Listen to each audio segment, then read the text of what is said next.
Thank you, Bez, and thank you very much to Aspira for sponsoring RBFF's virtual state marketing workshop. My name is Joanne Martonik, Senior State Marketing Manager with RBFF. Before we hear about some of Pennsylvania's successes, I just want to give you a quick update on a project we've been working on for the past year. Last year, RBFF was pleased to receive $320,000 in grant funding from the AFWA Multi-State Conservation Grant to work with 8 states to create digital marketing campaigns. We looked to work with states who had the internal capacity to help manage the program, but also had a marketing agency to help implement and evaluate the project. Each state received $40,000 from the Multi-State Conservation Grant, $15,000 from RBFF, and we asked each state to contribute another $10,000 for a total of at least $65,000 for their campaign. All states use a variety of marketing efforts, so I'm just going to go over quick success from each state. Arkansas, after their campaigns, saw resident fishing license sales increase 13% compared to last year. Arizona saw a 982% increase in website traffic and also a 979% increase in new users to their website.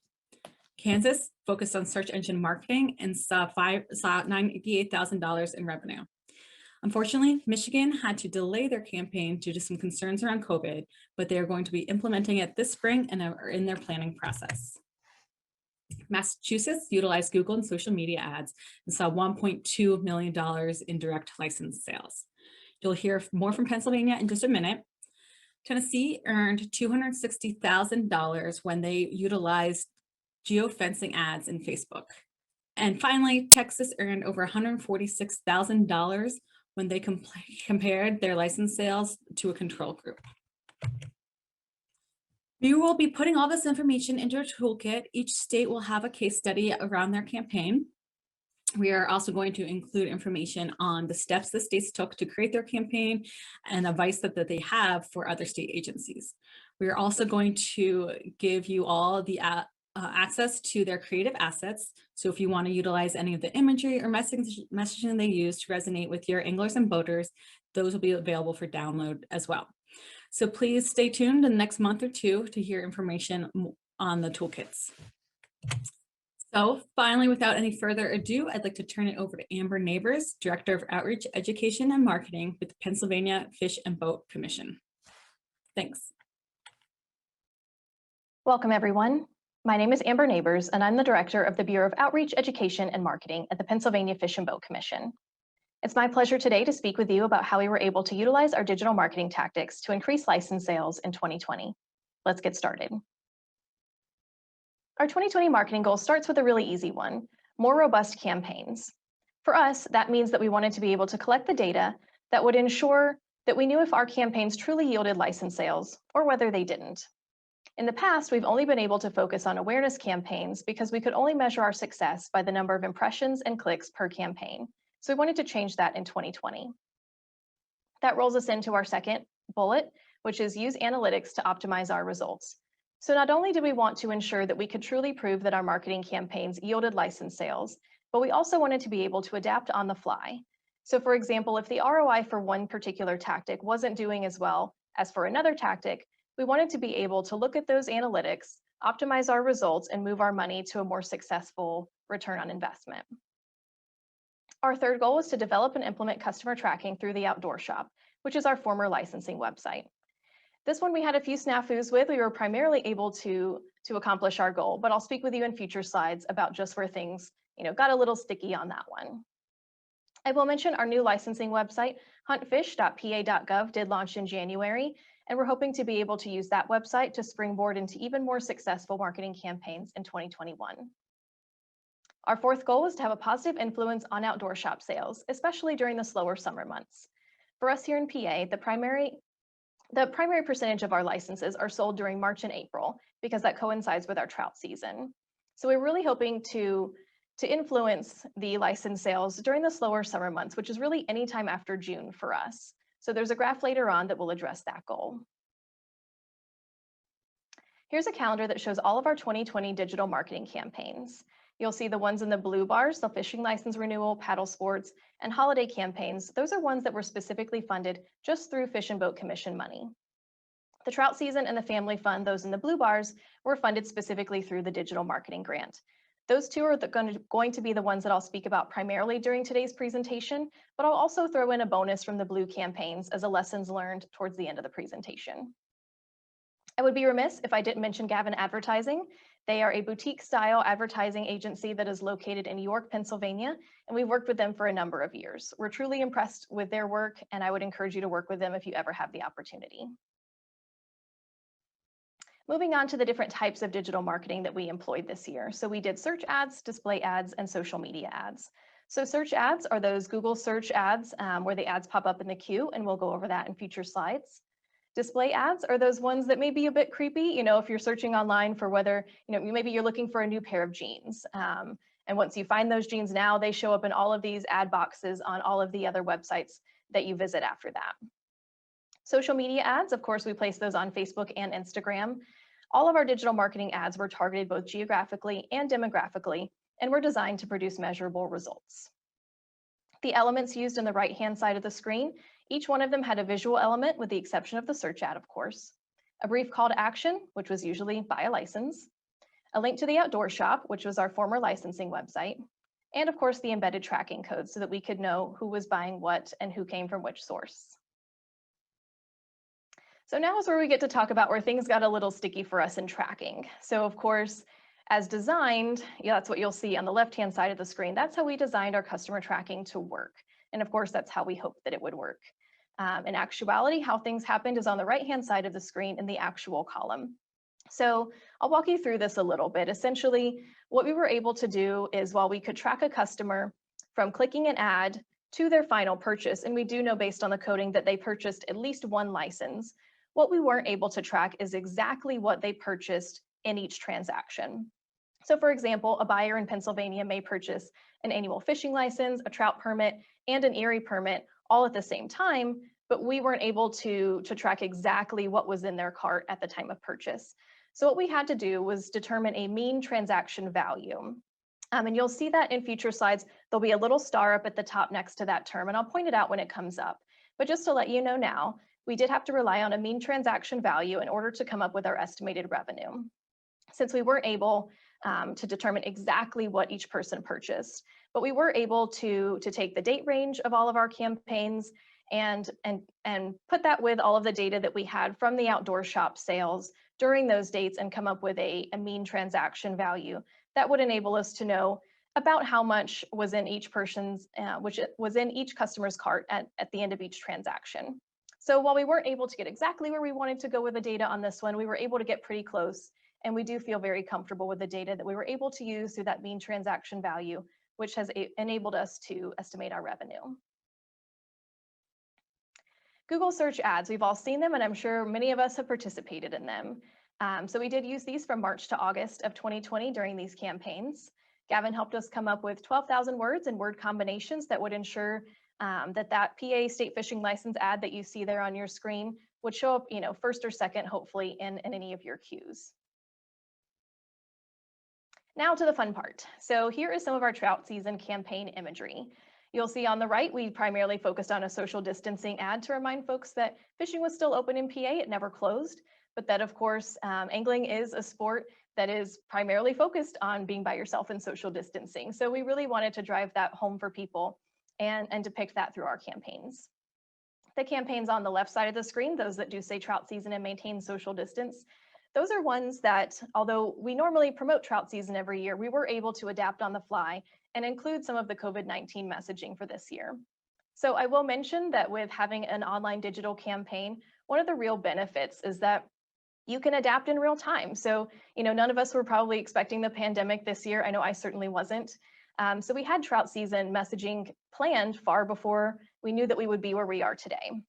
So having a digital campaign allowed us to call up the folks at Gavin, request that we flip some of that campaign verbiage to reflect the social distancing messaging, where we wouldn't have been able to do that if this were a print campaign. So just something to keep in mind. You'll also notice we did a Spanish campaign as well in the bottom left corner, because again, we wanted to let as many folks know as possible that fishing was still open in Pennsylvania, and we still would love it if they purchased a license and participated. Here's where things get fun. Here's some of our campaign results. So you'll see the three different types of tactics in the second column. We did SEM, social media, and display ads. And then on the segments targeted column, that would be the third one, you'll see who we were targeting in each campaign. Those segments targeted came from the results of a study done by RBFF and ASA from 2017 to 2019. The results of their study show that there were 6 segments that offered the greatest potential for recruiting a new fishing license buyer. So we took those 6 segments, picked the ones that we thought would be the most appropriate and would yield the best results for each campaign. And those are reflected in the segments targeted column. You of course can see how much we spent on each media spend, the beginning and end date of each media campaign, the number of impressions, clicks, and our click-through rate. So I will note that the industry average for click-through rate for SEM, which is that first row for us, is about 2 to 6% depending on which industry you happen to be in. So having over a 30% click-through rate for our trout season SEM campaign was really, really wonderful.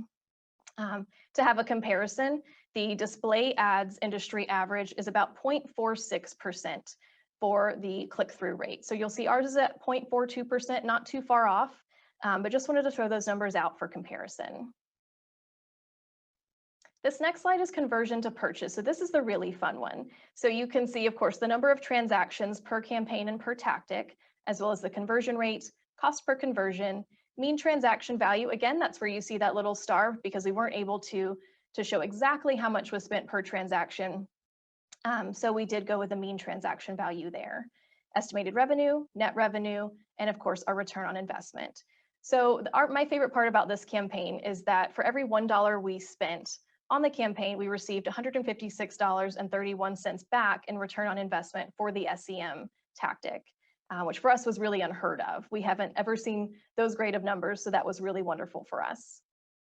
You also notice, even for the display ads, we received a $13 return on investment, but it didn't do as well numbers-wise as the other 2 campaigns. So this was another example of a time where we were able to react on the fly and say, okay, well, display ads ranked number 3. It didn't do, even half as well in some instances as the other 2 tactics. So let's take that money that we had planned for future campaigns to do display ads, and let's put that money towards something that we feel would be a bit of a better investment. So that's where on the Family Fun campaign, you'll see that we only did search ads and social media. We did not do the display ads just because we didn't quite find those to be as successful during the trout campaign as we had hoped. So you'll see our imagery here. For the Family Fun campaign. This one was primarily focusing on recruiting new anglers, while the trout campaign was focused on reactivating former purchasers and of course participants.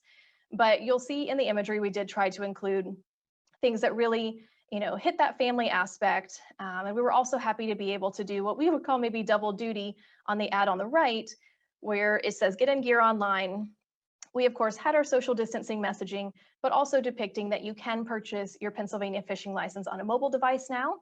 And also, letting folks know that through the display requirement, you no longer have to wear your license on your on your person. You do only have to display it on a mobile device. And that was new for us in 2020 in Pennsylvania. So we were really happy to be able to combine a bunch of those things in the Family Fun ad, let folks know that fishing is a great opportunity for families to participate in, but also we've made it a bit easier for you in 2020. So no longer do you have to wear your license pinned to your person. You can show that on your mobile device, and you can also purchase it straight through a mobile device as well. So here's some of those campaign results. So you'll see that, far and away, SEM did perform better than our social media campaign, but both of them did okay for us. The social media wasn't quite as successful as the SEM campaign, but we did still have a good number of clicks through on those campaigns and a good number of impressions. Now I'm clicking through to the conversion to purchase slide. So this is really where the rubber meets the road for us. This one shows the amount of transactions, the conversion rate, again, that mean transaction value with that star, meaning that we did have to use that average, and that we were able to use that to estimate our net revenue, which is about $328,000 for the Family Fun SEM and about $44,000 for the social media campaign. So both of them did well. Of course, not nearly as well as the trout campaign.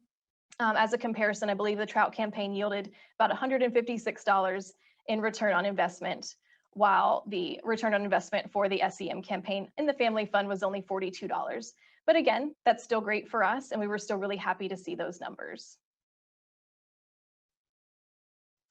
This slide depicts the digital contribution to the outdoor shop license sales. So essentially, any of our online sales that came through a digital marketing campaign is reflected in these graphs. So we were really happy to see that those numbers in July and August went drastically way higher than we've ever seen in former years. And we were happy to be able to, again, meet that goal of influencing sales during the later part of the year in July and August, where we don't usually see numbers that are even remotely that high.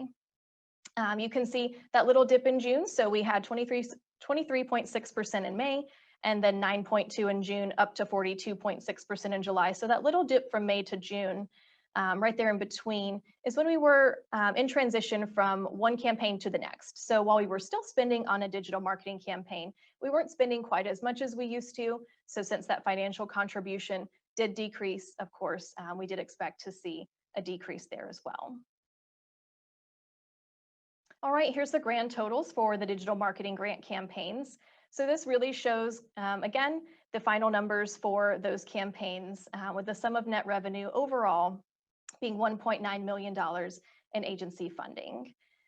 So we do, again, want to thank RBFF and AFWA for that grant, because along with the $55,000 they contributed, we invested $10,000 of agency funding to generate $1.9 million in license revenue, which was truly wonderful for us. We were thrilled with those results. And again, we were happy to meet some of our other goals as well, as far as, meeting about 50% of outdoor shop sales being linked to our campaigns.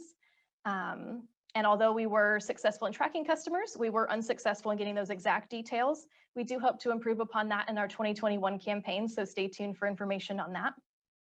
We also hope to build on results from these 2020 campaigns to inform the allocations, timing, et cetera, of the 2021 campaigns. I think that's what we all are here for, is growth and learning, and I know we certainly are. So I'm going to move on to the holiday campaign. And this is, again, the little bonus campaign that I talked about at the beginning. So the holiday campaign for us at the Fish and Boat Commission has always been a feel-good campaign, that's been really fun for us to participate in, that reminds folks that there's no better gift that you could give your friends and family than a fishing license. What we also promote in Pennsylvania is that because we don't have a 365 license, we only have an annual license, that if you were to purchase your license in December, it's not only good for that month of that current year, but it's also good for the whole following year as well. So if you were to buy your fishing license, let's say in December of 2020, you would be licensed for December of 2020, as well as all of 2021 as well. So it gives you about an extra month on your license. Here's the results from the holiday campaign. This is the first year that we've truly ever been able to put numbers to our campaign and be able to let us know whether that campaign was successful or not. You'll see the segments that we targeted. Of course, we spent about $6,700 on the campaign, and the net revenue is about $53,000. So while we didn't lose any money on the holiday campaign, I do want to mention it did cost us about 3 times as much to convert from click to purchase here on the holiday campaign than it did on the other 2 campaigns that we viewed previously. So again, while this campaign is nothing to sneeze at, we made $53,000, and that's still a great amount. Our cost per conversion was a bit higher than our cost per conversion in the other campaigns, about 3 times higher. So this will inform our 2020 holiday campaign initiatives. So while we'll still be doing a holiday campaign, we will likely try to make some adjustments and maybe do an in-house social media campaign to reduce some of that media spend, and hope to increase our return on investment on the holiday campaign. But again, this is a great learning opportunity for us, and I would encourage any of you all to truly look at some of those feel-good campaigns that you guys have historically done. And if you're able to put numbers with it, it really does help to be able to see where you are now, where you'd like to be, and to make those adjustments throughout the campaign. Here's my contact information. I would love to get into contact with any of you if you have any questions, comments, suggestions. I will be around at the end of this for the Q&A session, but I'd love to speak with you otherwise, and welcome your feedback. So thank you so much today for listening and attending, and I hope to chat with you soon.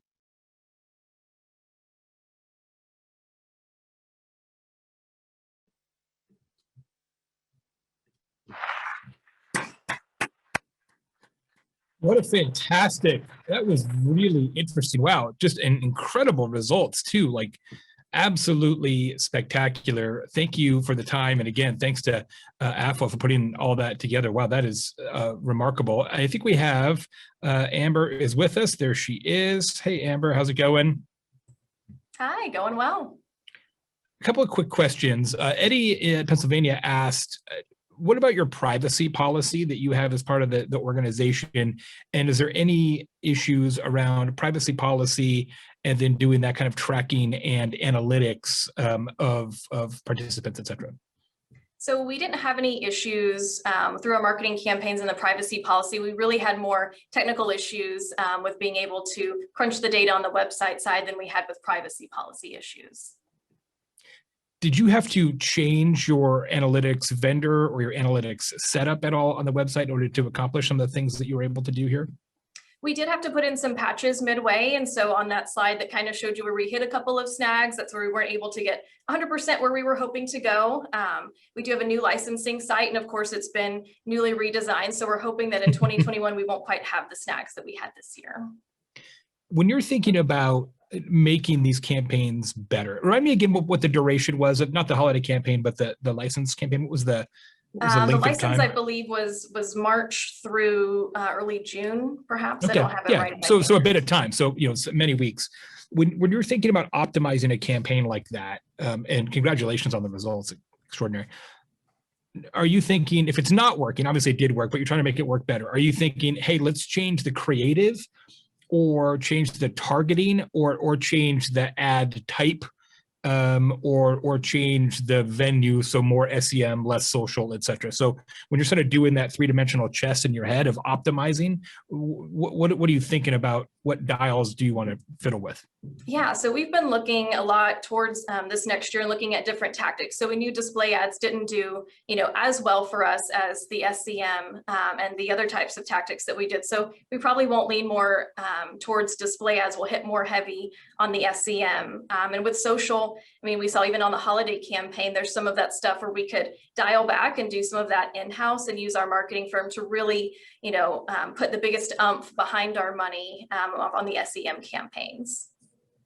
From a creative standpoint, do you have any tips for participants in the state marketing workshop who are trying to do similar things? Is there language that you feel works better, or visuals, or video versus static? Give us some secrets on what's ringing the bell from a click-through perspective. Yeah, so anything that's involving, like family ads do really well, showing more people, showing more fun. Like other people have mentioned in their presentations, today in this day and age, it's not just about holding a big trophy fish and about showing that, it's about having fun, having an experience. And so we've been pushing more towards those angles, of course, with high quality graphics and imagery, but also to mention as well, double checking to make sure, even if you use a marketing firm, to ensuring that the images that you're using look like the state that you're in. I know we've seen some things, not specifically through any of the states here, but just, in getting imagery, you're like, oh, I'm not really sure if that looks like the state it's in. So it has to be believable. It does need to be a high quality image, but keeping in mind too, that we're all humans and we want it to look real. So if it looks really staged or, almost too glossy, it's just not believable. Now that we are kind of coming back around again, so you're almost back around, right? It's almost March again. So you're close to sort of diving in one more time. What do you want to do differently? So this year, of course, we really want to focus on, we had a boom of anglers like a lot of folks did in 2020. We want to try to retain as many of those as possible. So of course, to reactivate the ones who bought a license, but also retain all of our new anglers. So our big push in 2021 is, how many of those anglers that we had that were new in 2020, maybe they bought a license for the first time, how can we get them to keep buying and keep fishing and keep learning? Do you target them with a custom audience in Facebook, et cetera, where you've got their email address or you've cookied them so you can deliver that retention message to them directly? Yes, I will say yes and no. So it'll be a little new for us now. We just did start requiring in PA every licensed buyer to give us an email. So it'll become Right. easier for us in Build future that. years as we do Yeah. these campaigns to be able to follow folks. But yes, they all have a customer identification number, and we can use that to track them through. On a related note, last question from Kelly in Texas. Good one, Kelly. How do you target, or how does the ad agency target sort of active social families in social? Like what is the actual group that they're sort of uploading, or how do you know that they're an active social family? Sure. So they kind of create what we call like lookalike groups. So it's someone who they haven't exactly perhaps maybe gone as far as to be interested in angling and boating, but maybe they like camping, they like team sports, they are in the area. Of course, in Pennsylvania, it would be beneficial for them to know about our agency. So we create what we call a lookalike audience. So it's someone very similar to the audience that you want to have and that you currently have, but they maybe haven't quite gotten there. So they may be a step or two removed. And it's a very smart targeting approach, especially given the adjacencies that we looked at in the Ipsos data yesterday, or 2 days ago it is now, where you see people who tend to camp also are disproportionately likely to fish, et cetera, et cetera. So you kind of combine those in a Venn diagram in your ad targeting, and you end up with some of the successes that Amber has enjoyed. Amber, thank you so much for being here. Congratulations, great stuff. Joanne, thank you for putting this together as well. Great session. Yay, Amber. Way to go. I love it. Congratulations.